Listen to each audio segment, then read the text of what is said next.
parce que nous avons de la chance. Nous sommes dans un espace à 3 dimensions, donc on peut profiter des objets qui nous entourent pour visualiser les concepts.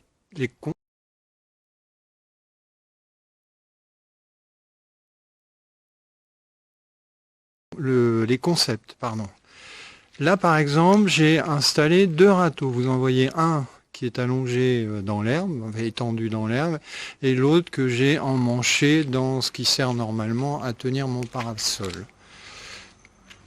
On peut dire que les droites visualisées par ces 2 râteaux sont orthogonales. Vous remarquez qu'elles n'ont aucun point commun. C'est une configuration qu'on peut avoir dans l'espace.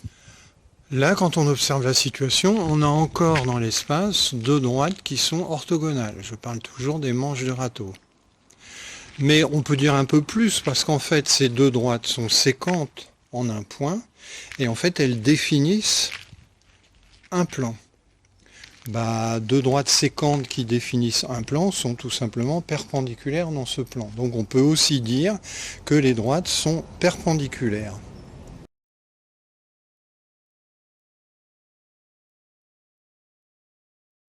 Bon, on continue l'investigation sur l'orthogonalité dans l'espace. Ici, tout le monde sera d'accord pour dire que le crayon est orthogonal au plan de la table. Le théorème important qui permet de le dire, c'est que le crayon est orthogonal, même ici perpendiculaire, à 2 droites séquentes du plan de la table. Donc dès lors qu'une droite est orthogonale à 2 droites séquentes d'un plan, on peut dire qu'elle est orthogonale au plan. Mais il faut être précis. C'est-à-dire ici, par exemple, on peut avoir l'impression qu'effectivement la droite est orthogonale au plan. On observe qu'ici, on a la droite représentée par le crayon qui est orthogonale à l'arête ici de la table. Mais si on regarde un petit peu plus près, ça ne marche pas comme ça. Parce que le crayon est incliné par rapport au plan et qu'ici, on a perdu l'angle droit. Autrement dit, la droite n'est orthogonale qu'à une, bon, il tombe d'ailleurs, c'est pas grave, n'est orthogonale qu'à une droite du plan, et ça ne suffit pas pour dire qu'elle est orthogonale au plan tout entier. Première chose, là on a bien aussi le crayon qui est orthogonal à 2 droites du plan, la première, l'arête de la table, et puis cette deuxième droite ici que je matérialise par cette petite réglette. Pourtant, le crayon n'est pas orthogonal au plan, puisque vous voyez, il est toujours un petit peu incliné par rapport à ce plan.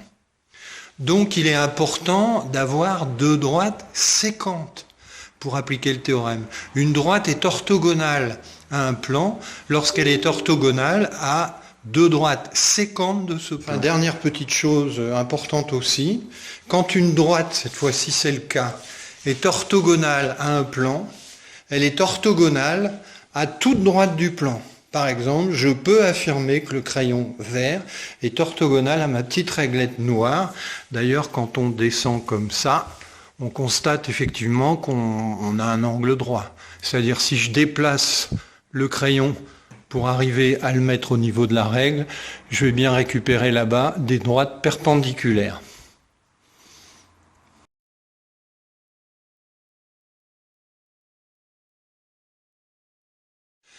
Voilà, il reste à définir la notion de plan perpendiculaire. On définit cette notion-là en terminale S.